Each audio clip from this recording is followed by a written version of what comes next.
Hello, we are Loops and Lap Bars International, and today we are here at Alton Towers for their Ultimate Fireworks Spectacular. Yes. We are here as part of their VIP experience. Thank you very much to Lee for inviting us with that. We did a favour in the year for him, and we're always happy to help. So thank you once again very much for those. We're going to head to the hospitality suite so we can see what's going on in there, because we do get a backpack and there's all sorts of goodies and stuff that we're looking forward to seeing. So that's that. We'll head in there, see what's that, and then we'll go from there. Yep.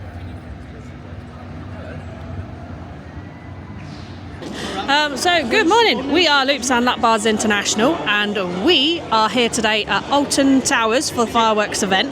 This year we have got VIP tickets, and so this is a new thing for us because we've never done VIP, and as part of the VIP package you do get some gifts. So we have got a rucksack, we've also got a cap, drinks cup as well. And in with this, you also get, they're obviously your drink vouchers if you want to do your freestyle. You get parking included as well. VIP badge, which is rather cool. Depending on the level of your package, you also get a fast track as well for that day, because you've got silver VIP, gold VIP, and platinum ones, I believe, as well. Oh, okay. Either way, you get a fast track ticket. Get a VIP keyring, and then also you get a park map and a VIP little booklet which gives you another map as well. You also get, wrong one, you also get a lanyard as well. Because it's got an agenda on it. With the running agenda for the day. And on the table you get snacks, you get access to a buffet, there's some warm croissants over there. We get a buffet later, and I believe there's crisps and tea and coffee. So yes, all good. Looking forward to it. Yeah, it's going to be a good fun day, so we'll carry on, and hopefully we're going to get some rides and really enjoy the fireworks. Please come back to the hospitality suite. Please come back to 10. When please just go we were going to go get the key then. So, having done the hospitality suite and whatnot, we, as part of the group, because there's about 50 of us, we had to go on to pinball, which we essentially took over the thing, didn't we? We did, yeah. As part of the hospitality thing, VIP side, we get fast tracks today. So yes, we've used our first fast track here on Spinball, and as usual, it's Spinball. It's good fun. Yeah, good fun. You got it this year though, didn't you? I did, yeah. They started to staple me in, but yeah, I did get on it this year, so that's good. Yeah, it seems like they might have relaxed the the enthusiasm for pinning people in on these things. But yeah, it's good fun. We spun quite a bit. We had Mike from Love to Explore in the back of the train with us, and yeah, I quite like it. I can't decide between that and Dragon's Fury, because they're both got positives and negatives to them. Yeah, I think I prefer Dragon's Fury.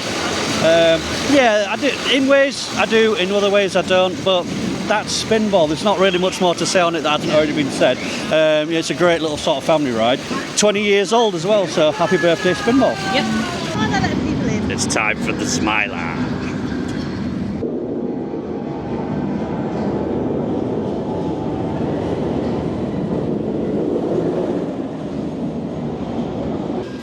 So we got to sit and watch the Smiler get a new train put on. We did 2 new trains. No, just the one. Oh. But then they had to cycle it for ages, which is understandable because it was doing that caused the accident in 2015, or part of it that caused the accident in 2015. Yeah, as for the ride itself, it was jerky today for once. And I don't know whether that's because they've been cycling trains and then we were first on, and needs a chance to warm back up again. But yeah, it weren't one of the more unpleasant rides we've had on there for once. For me, I would say that it's probably the worst ride I've had on it, but don't take that as it's a bad ride. I love the Smiler. I really do love the Smiler. And it was bouncy. It was sort of up and down juddery for me, but I didn't get any head banging. Yeah. Even when one of the final transitions in the Cobra roll, I didn't feel like I was going to smash my head or anything like that. So it was less head bashy and more bouncy. Jerky, But what I did like is the fact that we got to finally see some of the parts that I've learnt about in other videos, specifically on Digital Dan's videos, about some of the things you might not know about Alton Towers. Such as when you go through the queue line and you're just about to drop off your bags, if you look up, there's a load of paint rollers, which is an homage to the fact that they didn't finish the ride on time. Which I think is a really sort of it's a cool nod to things, and you wouldn't even notice if no one had told you it was there. Exactly. And then as you come out of the photo booth and into the shop, there's a glass floor as well, and that's another thing they installed a little bit wrong. It's two-way glass, and it's supposed to be that if you're in the shop you can look down and see the track. But it doesn't work like that because they installed the glass the wrong way around. So if you ever go on the ride, you should theoretically be able to see from the station drop into the first inversion. If you look up, you should be able to see through the shop floor, which is a bit weird. But anyway, after that, we had to go on Oblivion. Yep. Which, let's summarise Oblivion really quickly. You go up a hill, you go down a hill. It's really simple as that. Yeah, it goes up, goes around, you drop, and woo, that's that. But I don't know. We've done quite a few dive machines now. We've done Crake and we've done Baron and such. Yeah. And Oblivion is probably the weakest in terms of what it's got to offer. There's nothing else to it. No. But not really a substantial amount of theming, and to be fair, its music now is a bit out of date and it's showing its age, and it could do with it's a product of its time. It's nice that essentially Oblivion is still kind of the mainstay of dive machine in the country, but with all the other up and coming ones now, I think it kind of needs a little bit of an overhaul, more with the theming and the music, just to give it back its edge. Yeah, and maybe make the trains flawless. That's the main thing. But moving on from that, yes, Crake is better, and Baron is probably better, but Crake's drop rivals it. Baron's doesn't. Yeah.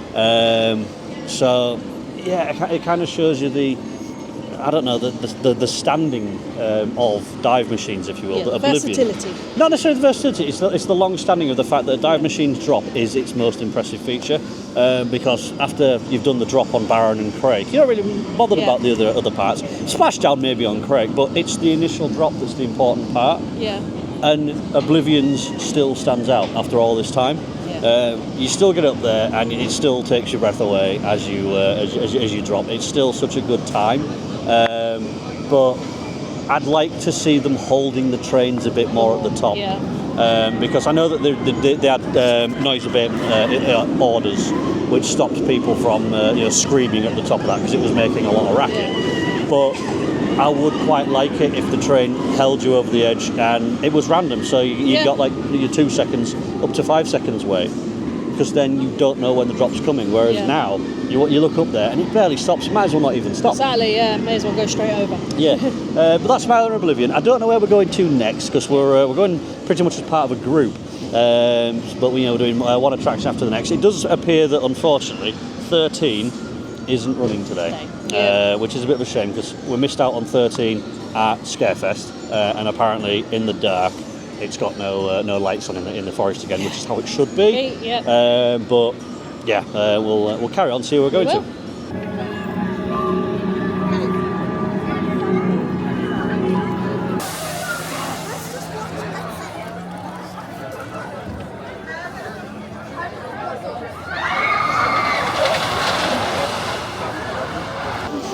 So we are back in the hospitality suite, having done Rita and Hex. And Rita is Rita. It's starting to show its age in some places. I don't think you'll see on the video that I've got here of it going in slow motion, but some of the restraints have been replaced and others haven't, and it looks a bit sort of tatty. Yes, it is showing its age, bless it, and it is a little bit more jerky than you'd like, but it's still not by any means sort of rough that you're not going to go on it. But a few of the restraints have been replaced, and it's been running well today, and considering that 13 is closed today, it's got a maintenance issue, it's not doing too bad at getting trains out either. I like Rita. It's my third favourite roller coaster at Alton Towers, currently standing after the Smiler and Nemesis, but Nemesis might overtake the Smiler today. I think Rita's days are numbered, and it is a shame to say that, but with all the rumblings that's going around, obviously Top Thrill has been replaced with Top Thrill 2. King Dakar looks like it's up for the chop. A lot of these hydraulic launch coasters are on the way out, and it is such a shame. Yeah, and to be fair, Rita is getting on for nearly 30 years old, so... It's not that old, 2025, so... sorry, 2005, so it's 20 years old next year. Yeah. So, yeah, I hope that they can keep them going for as long as possible. Between Rita and Stealth, the two exemplary versions of the launches. Whatever you think about the bit after the launch on both rides offer a sort of, not an unparalleled launch. Stealth does currently, but yeah, it's just such a good launch, and that is all it needs to be. Yeah. The rest of it is just filler. Yeah. But yeah, so that's Rita, and then we had to go on Hex. Now we'll go through exactly what we experienced with Hex. It broke down. It did. We got through to near enough getting on the ride and it broke down. And we decided not to wait around. We have done Hex before. Yes, it feels slightly better with its improvements that it's had done, but most of them were mechanical. As for the look and the feel of the ride, it's pretty much still the same ride. They've added an extra room in to space guests out a bit more. And they've got a few more lights, a few more decorations. But other than that, they've not done anything sort of stellar with it. And I think a lot of its die-hard fans still like the ride because the ride is what it is. That's not going to change, which is all good. I like it. On its downtime, I think a few people were like, well... We were expecting more. Expecting more. Yeah. I know I was expecting more from it. And, it is what it is. It's a nice ride. If you're going to come here, go do it because it's nice to experience it once. And then when you go to Europe, you can compare it to others. Yeah, I still think it's, personally, I think it's my favourite of the Vekoma Madhouses. It's the first one I rode, so that's probably going to give it sort of brownie points. But the changes that they've done haven't really changed it. I know that sounds really stupid, and I don't think that's a bad thing either. Hex didn't need any work doing to it. Mechanically, maybe we don't know behind the scenes, but in terms of getting through the front doors and coming out the exit, the only thing I suppose I would say is that the exit's crap. You weave so far back because obviously you walk right into the towers and into the new section, and then you've got to come all the way back again. The exit does feel a bit sort of lacking. I do like.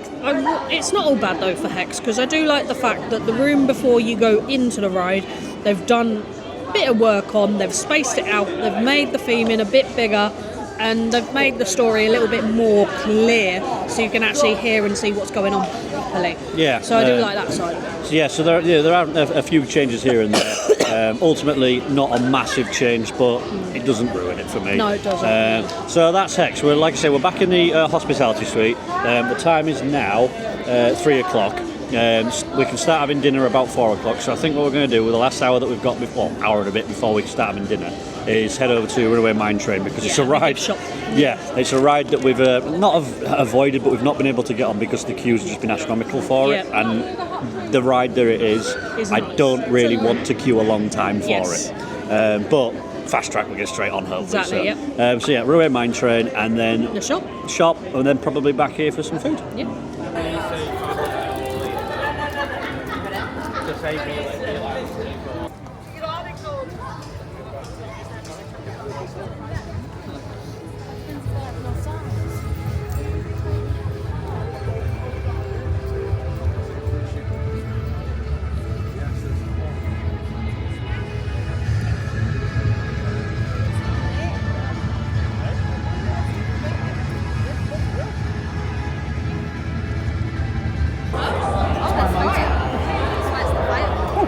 Have a lollipop.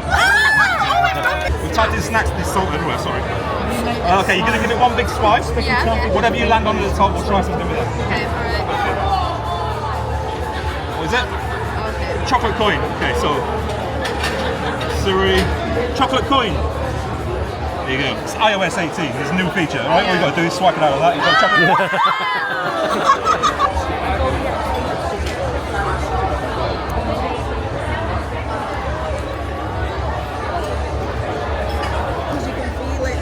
Ladies and gentlemen, boys and girls, it's all been leading to this.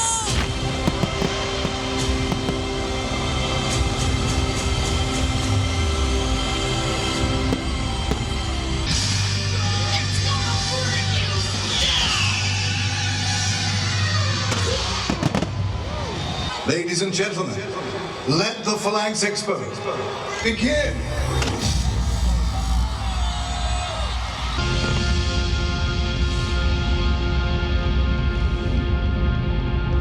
Alert, alert. Incoming transmission from spacecraft. Translation in progress. Directly above us. It's locked onto this location. Ladies and gentlemen, Sir, I suggest we implement this. Translation in progress. can we bring our attention back to the presentation? Translation complete. Message reads: Phalanx, prepare for annihilation. Civilians, stay where you are. I guarantee Phalanx will protect you every step of the way.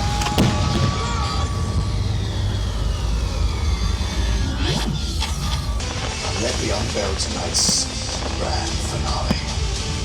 Our secret weapon, an alien creature born of destruction. Her potential harnessed by Phalanx. The time has come. Activate the ultimate weapon. Nemesis!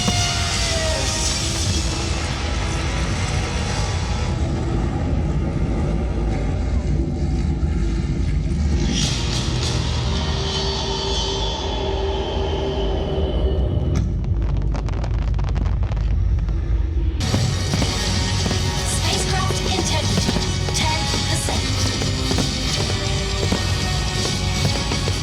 Nemesis engage. Total destruction.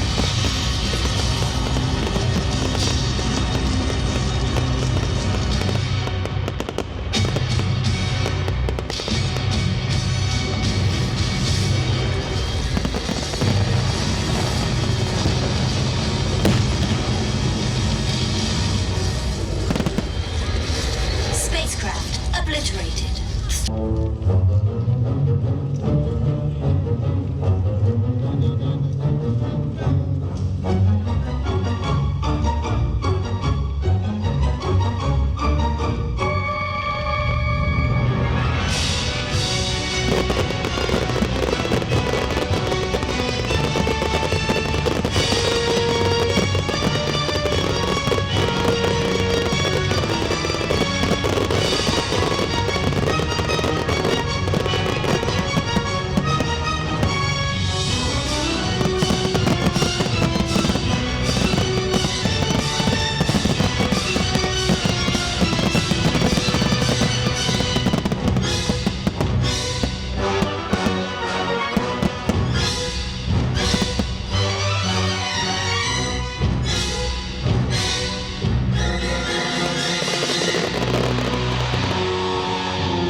Oh my God, them fireworks! They are going to struggle to top that next year. I think a lot of people are going to struggle to top that. You know, not just like, Alton Towers, but Disney and anybody else. That was phenomenal. It was. It was really, really well done. I'm not one for being over the top and, what is it, dramatic and stuff like that. But it was fantastic. Yep. The story is, and I'll put like a spoiler thing here, but this will probably go after the thing anyway. But yeah, it's the Phalanx Expo. What was it? John Dalton, Yeah. CEO of Phalanx, comes on stage and basically shows off what the Phalanx has got to protect us from other intergalactic threats, such as Nemesis. Yeah. And in a nutshell, Nemesis is now on our side by the looks of it and is weaponised by the Phalanx, as we kind of expected, but it seems like she's doing our bidding.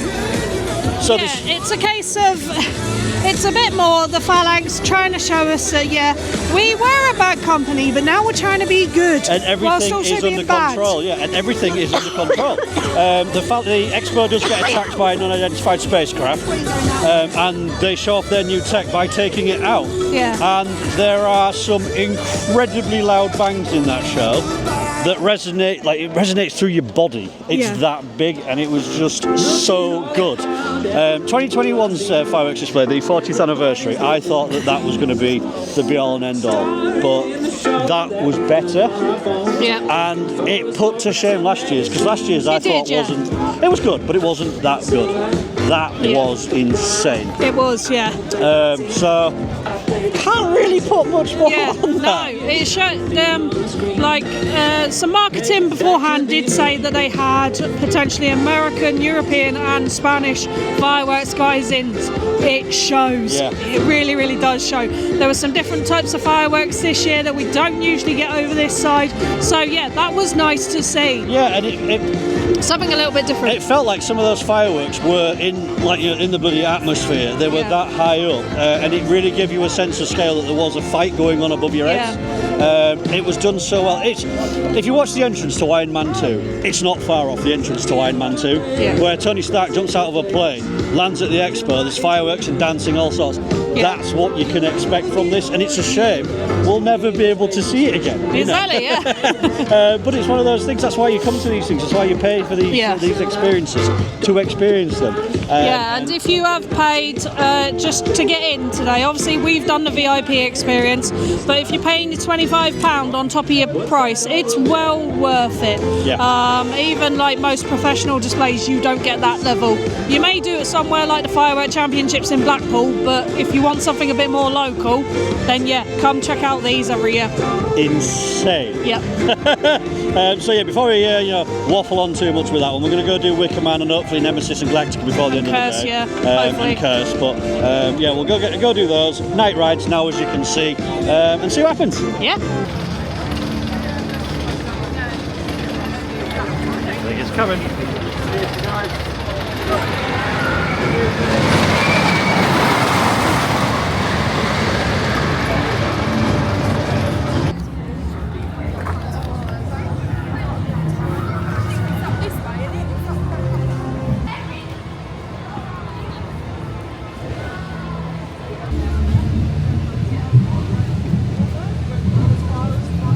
An unpredictable place to be, so watch yourselves.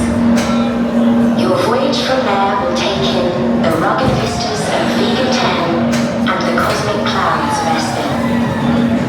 To ensure you make the most of your experience, here are your flight plan essentials. As soon as the gates open,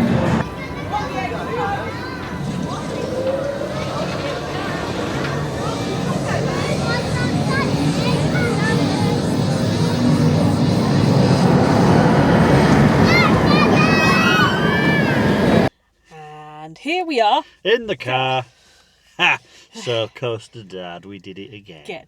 Yeah. To be fair though, we haven't done it for a while, so. Yeah. And this is purely because we've just been so busy. One thing after another, and we've not really had time to stop. So, we did eventually. Fireworks. Yeah, we did fireworks, but before that, we did go on Runaway Mine Train. I think, to be fair, that's the first time we've done it this year. Yes, it is. Yeah. Because the queues are always astronomical, and it's one of those. Me personally, I can't really justify a long queue for Runaway Mine Train because it's not my favourite of rides. But anyway, it was all right today. It was, yeah. It was running fully loaded. It was running nice. Loading was quite quick as well. It's uncomfortable if you've got two fat adults in one train, though. Pro tip: sit at the front of the carriage as opposed to the back because there's more room. Yeah, and what we mean by that is. So you've got the front train, and then you've got each individual car. There's two seats. There's two in the front, two in the back. The two in the back have got less room, so the staff will probably ask you to move into ones in the front. And we got in a lot more comfortably. I still don't find them that comfortable. No, they are ones that if you're on the bigger side, have a car to yourself. Yeah, and it's not just that. The backs, from the bottom of your bum to the top of your back, where the seat back is not tall enough for me. So you just feel like you're getting thrown around an awful lot. There's not as much support there. But I don't particularly like Mack powered coasters myself. But that's by the by. It's still decent. We didn't do Curse. We've done Curse quite a bit this year, but it just never really timed up right. No, it didn't. We then did the fireworks, and after fireworks we did Wicker Man. And I felt like this morning, I said to Tracy this morning, I feel like everything's going to align today. I don't know what it was. We had a really nice conversation with just some of the people on the monorail. When we got into Towers Street, everything was going great there. It just felt like everything was going to turn out right. The fireworks turned out right. And we got row 12 on Wickerman. We did. We got back row on Wicker Man, and because it'd been running all day, it was absolutely phenomenal. It was giving some speed It tonight. was hauling. Now, it was yeah. so good. Yeah. Granted, when we joined the queue, because we fast-tracked this, and we purposely kept our fast-track for an evening ride on Wicker Man, because we haven't done one this year. The standby queue was 120 minutes.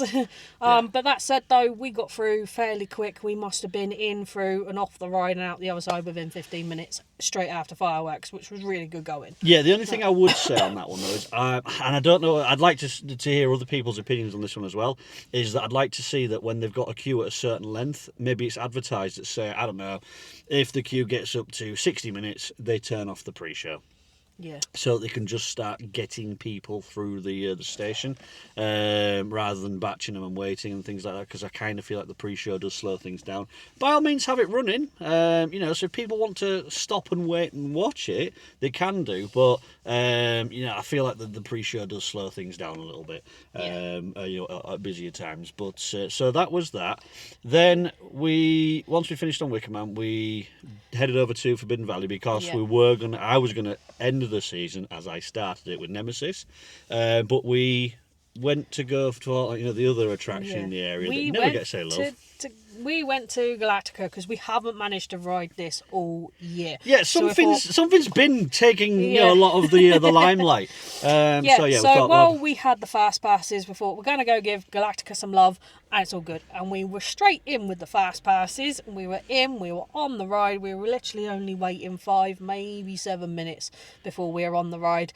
And then it broke down. Yes, we got in the seats, we were ready to go, and then the floor was like, this no. was at about it must have been about 20 to 9. Yeah. So 20 to 9 comes round. They press the button to launch Galactica. My feet are on the floor because I can feel the floor, and I felt the floor judder. And I knew as soon as that happened, we're not getting on Nemesis. Yeah. So I made peace with that, and yes, we didn't get on Nemesis because the breakdown, it wasn't the longest of breakdowns, but they had to call technical. Yeah. And I just on a side tangent on this one, and I don't want to get too in-depth on it or anything like that before we talk about Galactica and stuff, but I kind of feel like a lot of Alton Towers' problems are not necessarily with rides breaking down, it's how they deal with the rides breaking down. And I don't necessarily think it's a bad thing, naughty Alton Towers for what they're doing. It's the fact that you've got your ride hosts who will show you to your seats, you've got your ride operators in the booths who are pressing all the buttons, and then if something goes wrong, nobody on site can sort of fix that. Yeah. And I know that they have safety protocols because of what happened with the Smiler and things like that. I completely understand that. But I think the guest experience would be made so much better if big breakdowns needed to be sorted by technical rather than like that one. Because the guy came into the booth and almost went 2 buttons and fixed it. Yeah. And then there were cycling trains and such. So that's a bit of a sort of a side tangent on this. But Galactica was running lovely. It's not the most smooth anymore. No, it is starting to show its age. However, it does look phenomenal at night when you go through the gate now that they've redone all the lighting on it and the sounds. It looks and sounds phenomenal from both you being on the coaster and on the ground watching it as well. Yeah, and it really does upset me that Galactica lost its VR. I can understand why they did because of loading and stuff, and I know you wouldn't have wanted to, but I've seen the VR video, and the fact that What would have been really nice was if they made it so that the VR goggles could show you like what you see right now, and as soon as you go through the Galactica gate, you're in space. That would sell the illusion that you are on a spaceship going into space. Yeah. But that's never going to come back. They obviously did it what they did, and it didn't work. So we're never going to see VR back on Galactica. And I would imagine that will be the last time that we ride Galactica in its current form. Quite possibly. Because I reckon they're going to do some work over the close season, and I hope that they do. Fingers crossed. With what we saw with the fireworks tonight, they are potentially hinting that essentially Nemesis, Big Bad Beastin' Phalanx and everything, and now they're going to use essentially Galactica to get into space and conquer the other worlds. Well, that was it. Conquer other worlds. That with was the it. It was Nemesis. their words in the fireworks were that the Phalanx is going universal. So yeah. And since they've got a space themed ride right next to it, it makes sense to incorporate that. Obviously, that's all speculation, and what I'd like to see is that actually. Yeah. I think that is a really, really cool idea. So hopefully we do still get Galactica still hangs around a little bit. Yeah. Because I do like that ride. It's one of those you don't ride it for a long time and you forget. I wish they would sort out the restraints a little bit though. So if you are on the larger side, yes, you're in, but you're not in to the extent you can't breathe. Yeah, I would like. I do like it because it's a wonderfully smooth ride, and it's not too thrilling, but it's not boring either. Yeah. But it would be nice to get the Swarm style restraints on it, something like that. They're very similar, but the Swarm's obviously newer. So it would be interesting to see what they could do with that, just to make it better. And I think one of the things that, moving on, is that quite a lot of the rides now. Smiler was doing it. Rita, that I noticed. Wickerman doesn't. Yeah. And Galactica, a lot of them are looking a bit tatty now. Yes, they really need to get the pressure washers out on them over winter, I feel. Yeah, I know that they're always on about sparkle projects and things like that, because obviously Thorpe Park went through a sparkle project where they did tart up the park, and it did look good for that. Alton Towers went through the same thing, and they pressure washed loads of rocks and floors and stuff like that. But I think it's time to turn those pressure washers on tracks and ride vehicles. Like I say, the Smiler, the train that we were on this morning, the Smiler logo on the front was fading, which for a Premier Park, it doesn't sell the illusion that it is a Premier Park, which is a shame, and I don't think it ruins it for me. But I'd like to see it do better, to be improved. Like I say, some of the restraints on Rita had got bright orange, faded. And I don't know if it's just a case of replace the really bad ones. Not necessarily the whole restraint, just replace the foam padding or whatever. Galactica, half the restraints were sellotaped up. Nice bit of duct tape on mine. So I'm waffling at this point now, but I'd like to see things being sort of tarted up. As for the fireworks and the VIP experience, I thought it was thoroughly worth the money. Yes, it is. Now, obviously, we were gifted our tickets, and that's the reason we've done this year. But even so, with that, we are thinking about buying our own next year. Now, as pass holders, this year you got them for £165. Non-pass holders, it's £200 a ticket. That's for adults. There's adults and children. There's no lower price for children. So if you're looking at bringing a family of 4, yes, that's a steep amount of money. We're not going to deny that. But once again, thank you very much to Lee for giving us those. So just in case we haven't gone through it, what did we get in total? So we got complete use of the hospitality suite all day. All day. We got a VIP bag which contained a VIP lanyard, so we could get in and out of the hospitality suite all day. We got a Alton Towers cap, a VIP keyring, and a VIP badge. You also get standard parking included as well. Which is a bit daft considering that we get that as anyway. So, but anyway. And you also get a fully charged freestyle vessel as well. When we arrived this morning, there was some pick a mix on the table, along with 2 tubs of Pringles and a couple of chocolate bars.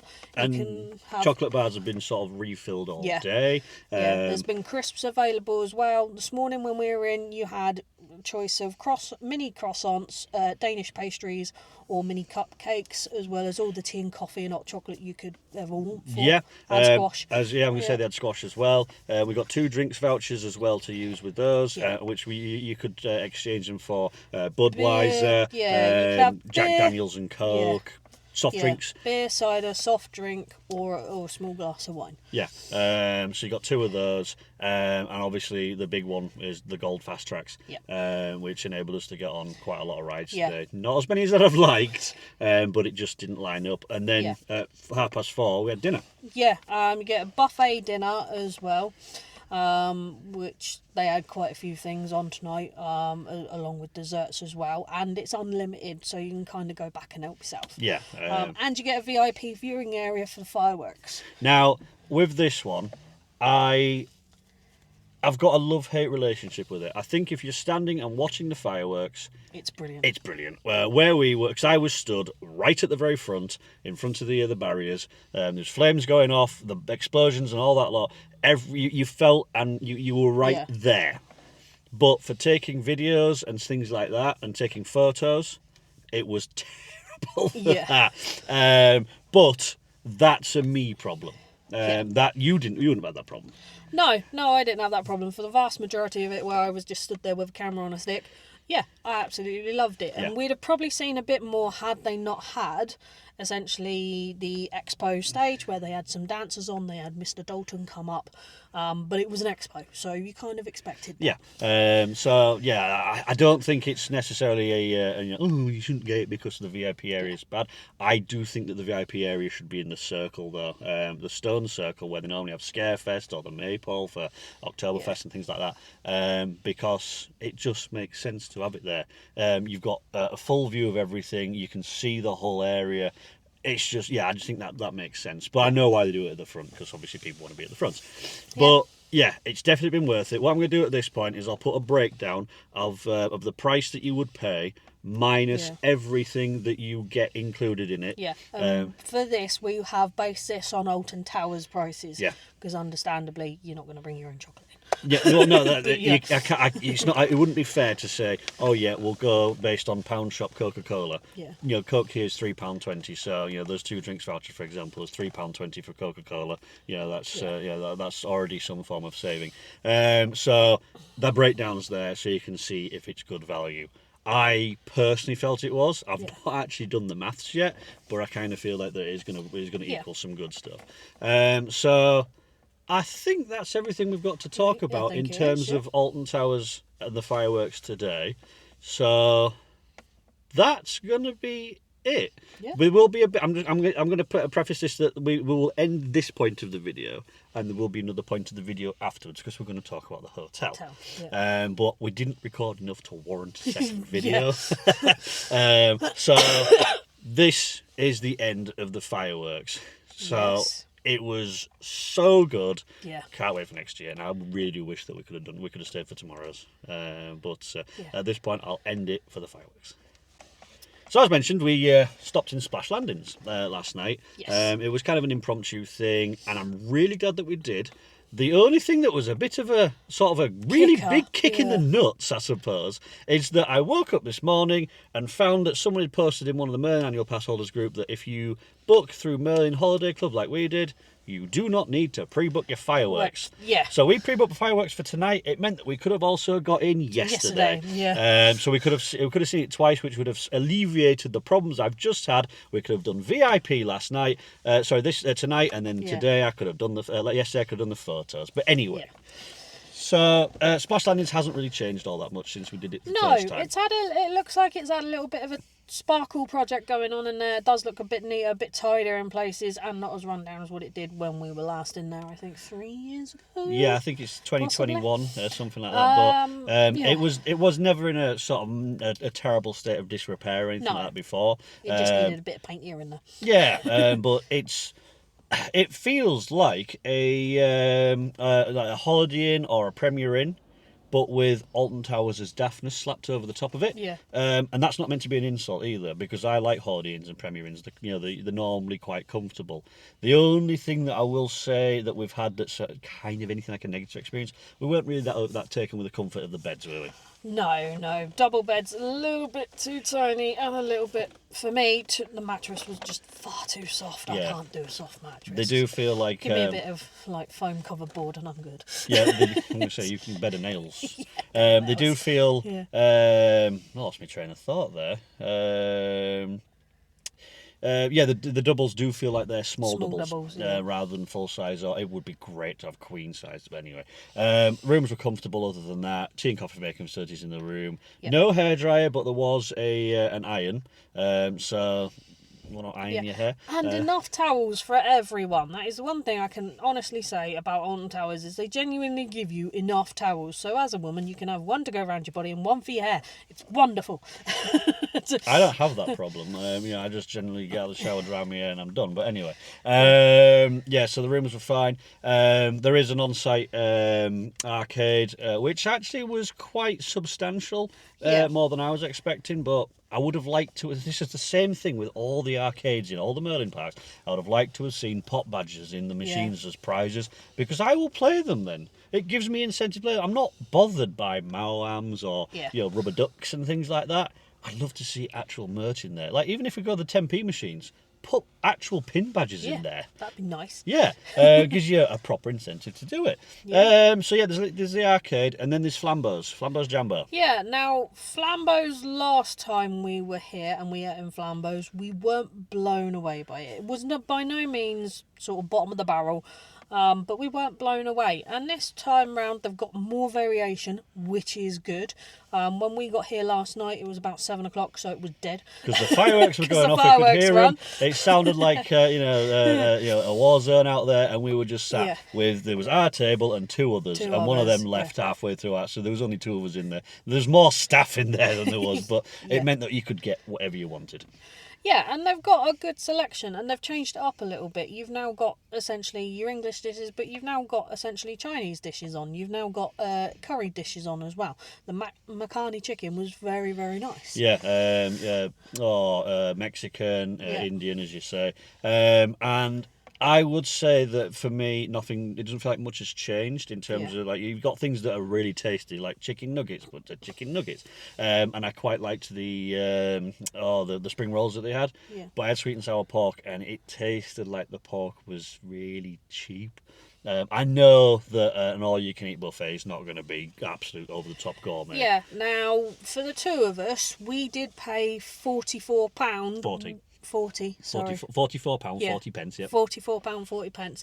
And that was with two of us, with drinks, which were little squash drinks, which that was the bit that got me, for the fact that we are paying £44 per two of us. That's with annual pass discount. I expected on-tap kind of soda. Yeah, it would have been nice to have had a Coke Freestyle machine in there or something like that. Because the what they called the little juices. Yeah, the juices that they had. I mean, I had orange juice, and I think it was more water than orange. It was very weak and willing. So was the blackcurrant juice, because I tried them all. But the tropical that you had was all right. Was incredibly tart, but it was quite nice. And leading from there into the morning, Flambeau's breakfast is absolutely fine. It's great that you've got multiple options, and you can eat as much as you like.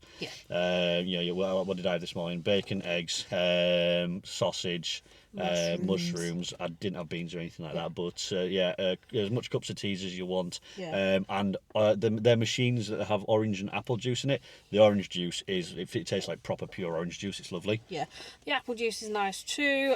This morning I had some fruit with some yoghurt. I followed that up with a couple of croissants. No, I didn't have the croissants this morning from the breakfast bar. But you had the croissants when you got into fireworks. But I did have a little bit of a fried breakfast, which was nice. And I like the fact that is included in the price.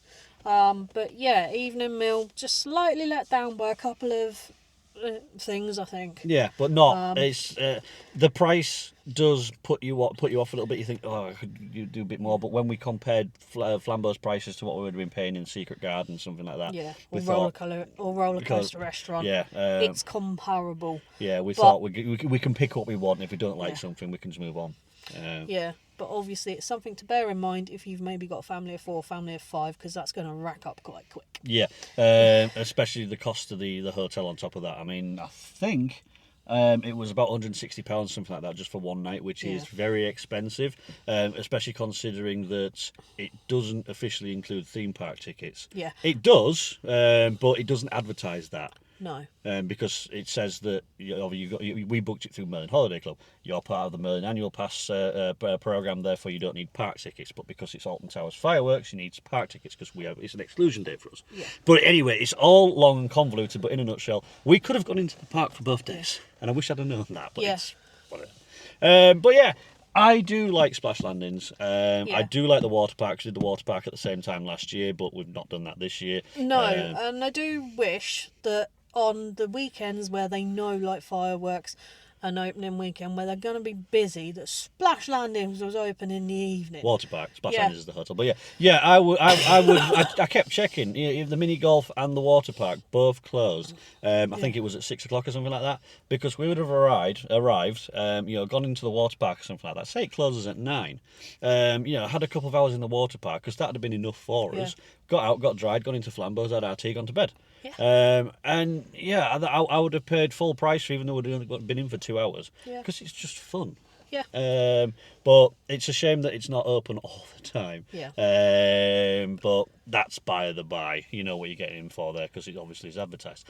So I think that wraps us up about everything today. It does, check-in, they have got person at a check-in desk, but they've also got fully automated as well, which essentially you scan the QR code you've got through. Essentially, it gives you room keys and away you go. And hopefully, if you're like us, and when you're coming to checking out, you run into Peter, because Peter is an absolute credit to the Merlin staff. He was telling us that he's sort of essentially retired, but he does this because he just enjoys meeting people, and you can tell he wasn't in your face and trying to talk to you and stuff like that. He knew that we were all right to talk to, because he's, in his words, it's the way we respond to him. It's like, good morning, and you know that you've got somebody that wants to talk there. Peter was wonderful. I suppose that leads on to as well, thank you to everybody that said hello to us today. And thank you to Mike and Stacey for being wonderful. We had Costing with the Joneses. Ginger and Brown have been here. Ben and Holly. Theme Park Adventures. Mr. Stakesy. Yeah, Stakesy. We love you guys. And we did run into Coast Chicken as well. We didn't actually run into Coast Chicken as well. And who were the guys that you were talking to at the fireworks? Rollercoaster 24. Is it Rollercoaster 24? Yeah, that's what they are on Insta. And Noah. If we've missed you, I apologise. We've just run into so many people today, and this is why I love these things, because you just see everybody we're on the same page. We all love fireworks, we all love roller coasters. It's wonderful. So before we waffle on too much, once again, thank you very much, Lee, for these tickets. Yes, thank you very much. It's been an absolute blast. Like I say, if you ever need us in future again, you know where we are. That is going to be Loops and Lap Bars signing out from Alton Towers for the last time of 2024. Maybe, because we might do we might do a Christmas one. We've not decided yet. But this is the last of the vlogs that we've got planned. So that's us. It is. Thank you to everybody who's followed us through this year. That's took us over to 1,500 subscribers on YouTube. We're quite close to 1,000 on Instagram. We're only tiny. We're never going to make anything bigger this, because it's just a bit of fun. But all those who like and share my crap, thank you very much for that. Thank you very much. You take care of yourselves. And we will hopefully see all you guys next year. And next year is going to be a big year of adventures. Bye! Bye!